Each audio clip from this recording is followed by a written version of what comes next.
traveling bop, bop, the traveling bop, hey, bop, the traveling bop, hey, bop, the traveling bop, hey, bop, the traveling bop, hey, let's go traveling into the daylight. Let's go traveling. Let's go traveling. The economic pundits agree. The sun has set on the west and China's star has risen. There's more to China than meets the eye. From my vantage point on the Huangpu River, I have the perceptuous pixelated peaks of Pudong on one side and the contained stately colonial Art Deco of the Bund on the other. The river splits Shanghai, and you can simultaneously see both sides of the story. The sky-high economic growth balanced by the heavy trend of history. It's like being on a visual seesaw, and it's making me giddy with anticipation.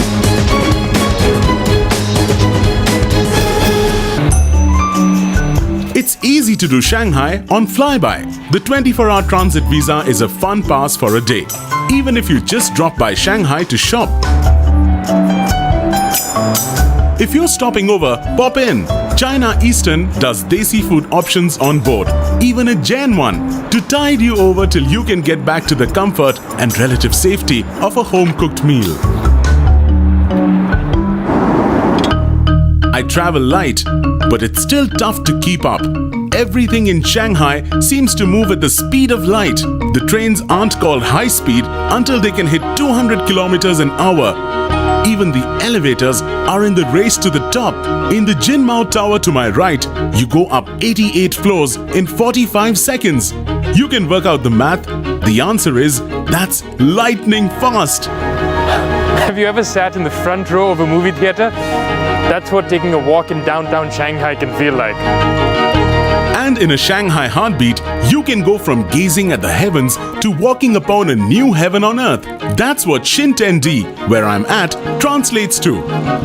It's one of Shanghai's many transformations to trendy, and despite its puffed up name, it's grounded in the city's street chic ethic. Boutiques, bars, bookstores and old restored Shikuman houses. And the best part is, it's pedestrians only. Happy feet!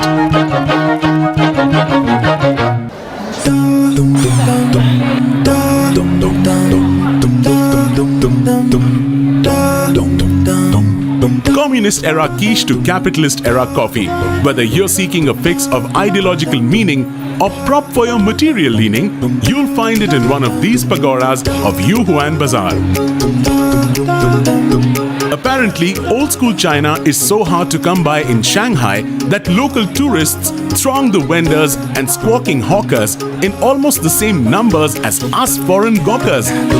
This is part of Shanghai's old city, walled off, a safe haven for the Chinese from the encroachment of all the colonial concessions, the French and English quarters. Now, of course, pound sterling and francs or euros are all equally welcome.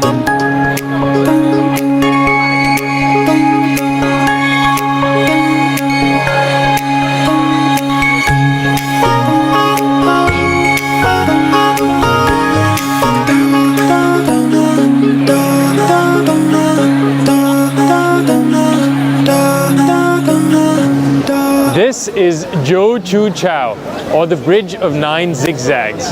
Now it's constructed this way because it's thought that the path of the devil is the straight path, so one hopes that by walking like this, you could confuse him.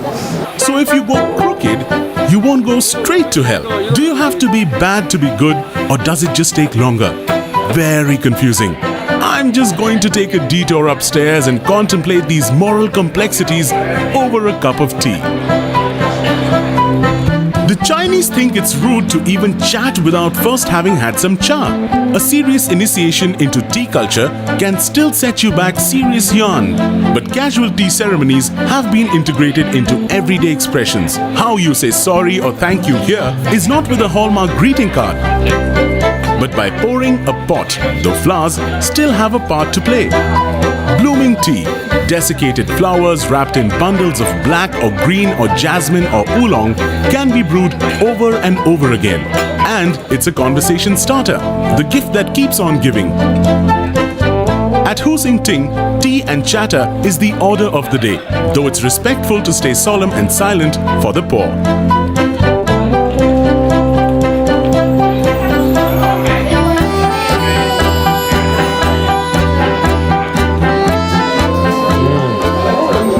Did they zap everything with a shrink gun? These eggs look like they got laid by some angry birds. Kidding, they're quail, and like my teeny thimbleful of tea, they're mini taste bombs. Moral of the story: good guys finish last, and good chai finishes fast.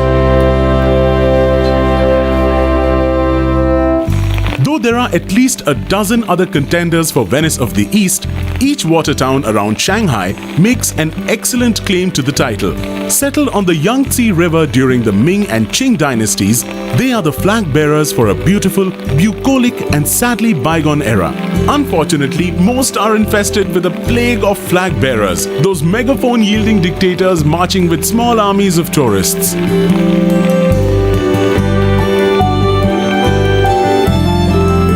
On a quiet misty day like this though, it's easy to lose yourself in the romantic reminders of the past.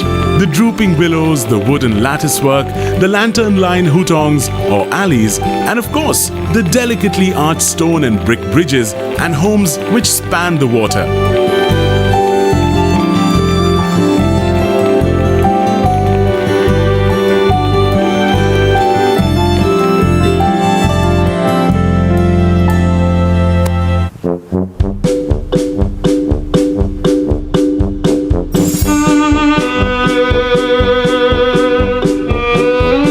Plays more than just a part here.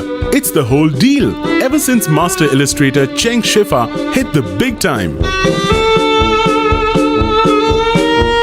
Once his pictures of the cross-pollination among the Jiangsu and Zhejiang people bore fruit, the villagers stopped worrying about planting and got to painting.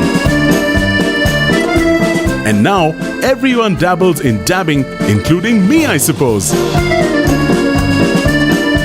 But sometimes I have trouble simply drawing breath. I can barely read between the lines, and now I have to paint between them?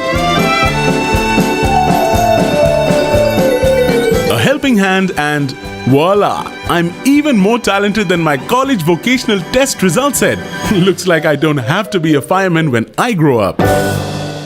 Let's go traveling. Let's go traveling.